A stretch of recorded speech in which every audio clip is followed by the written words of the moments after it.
අද අපි ඔයාලව අරගෙන යන්නේ දකුණු ඇමරිකාවේ ලස්සන ගම්මානයකට. ගොවිබලවල් තියෙන මේ ගම්මානයේ ඩමෝසා නම් තරුණයෙක් ජීවත් වුණා. නිවාඩු දිනවල ඔහු තම මාමත් එක්ක ඔහුගේ ගොවිබල වැඩවලට උදව් වුණා.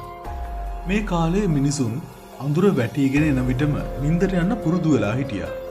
ඒ නිසා හැමෝම වේලාසන රාත්‍රී ආහාරය අරගෙන නිදා ගන්නවා. දවසක් මේ විදියට රෑ කෑම අරගෙන ඩමාසෝ එයාගේ ඇඳට වෙලා හිටියා. ඒත් ඔහුට නිදිමතක් දැනුනේ නැහැ. එයා සිවිලිමේ කැරකෙන ෆෑන් එක දිහා බලාගෙන හිටියා.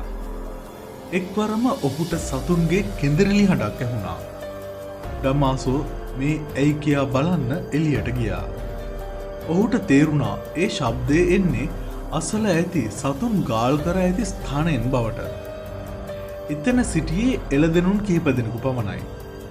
ඩමාසෝ නිකමටමෙන් අහස දෙස බැලුවා. ඔහුට යම් පුදුමයක් දැනුණා. අහස අඳුරු වලාකුළු වලින් පිරීලා තිබුණා. ඔහු සිතුවේ කුණාටුවට බිය වී එළදෙනුන් කෑගසුණු ඇති බවයි.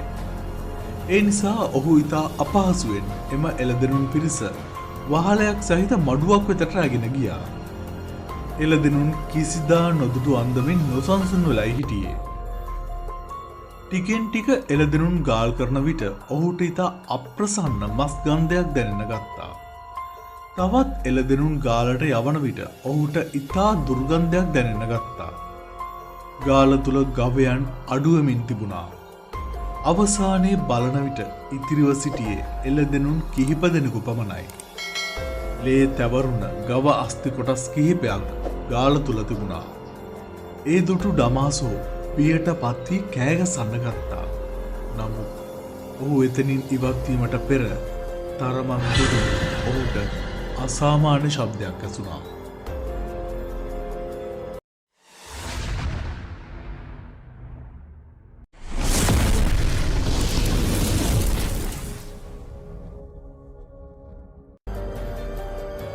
එම ශබ්දය පැහැදිලි කළ නොහැකි තරම් මරණීය බියක් ගෙන දෙන ශබ්දයක්.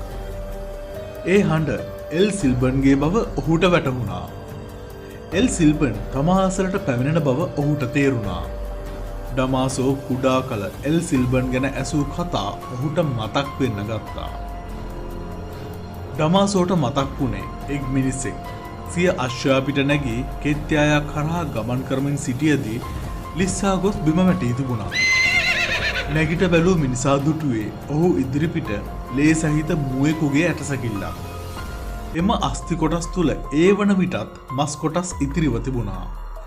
අසරුවාට මේ කිසිවක් සිතාගත නොහැකි වුණා.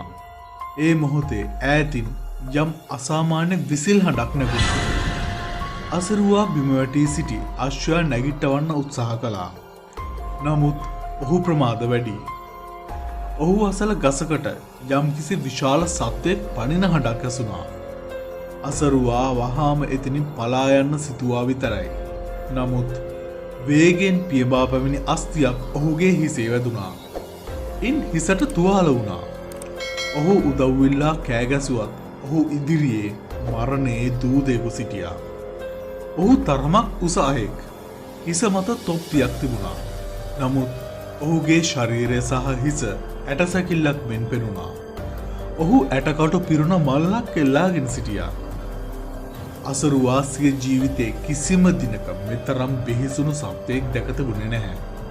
ඔහු අසරුවා වෙත ගෝණියේ තිබූ ඇටකටු වලින් පහර දෙන්න ගත්තා. අසරුවා අසරණ වෙද්දී ඔහු අසරුවාව ආහාරයට ගන්න පටන් ගත්තා. ගම්වැසියන් සෙව්වත් ඔවුන්ට අසරුවා හමු වුණේ නැහැ. අවසානයේ ඔවුන්ට හමු වුණේ අසරුවාගේ භාගයක මස් සහිත ඇටසැකිල්ල පමණයි. ඇටසැකිල්ලක් මෙන් පෙනෙන මේ අද්භූත සත්වයෙකු බඳු මිනිසා හඳුන්වන්නේ එල් සිල්බන් ලෙසයි. ඩමාසෝට එක් ක්ෂණිකයෙන් මේ සියල්ලම සිහියට නැගුණා. ඔහු නිවස වෙතට පලා යන්න උත්සාහ කරනවා සමගම දකින්නේ ඇටසැකිලි මිනිසෙකුගේ දිගු සෙවණැල්ලක්. එහි කෙළවර සිටියේ එල් සිල්බන්.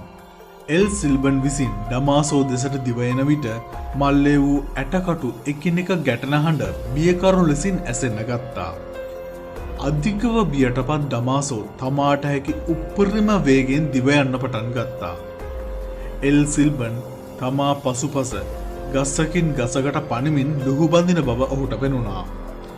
එක්වරම ඩමාසෝ ඉදිරියට පැන්න එල් සිල්බන් තම ඇටකටු මල්ල පසකට දමා දෑත් දිගු කරමින් ඩමාසෝ මරා දමන්න උත්සාහ කළා. නමුත් එවිටම බල්ලෙකුගේ බිරුම් හඬක් ඇසෙන්න ගත්තා. එල් සිල්බන් බියට පත්වී අතුරුදහන් වුණා. ඩමාසෝ හැරී බලන විට දුටුවේ ඔහුගේ සුරතල් සුනකයා මුරාගෙන ඔහු පසුපස පැමිණ ඇති බවයි.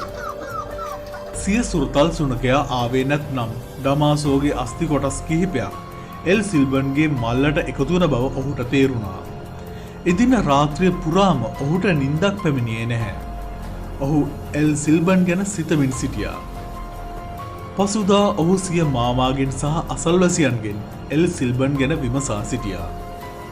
18 වන සියවසේදී එම ගමේ ජීවත් වූ පවුලක සිටි පිරිමි ළමයෙකු නිසා එල් සිල්බන් කතාව බිහි වූ බව එම මිනිසුන් පවසා සිටියා.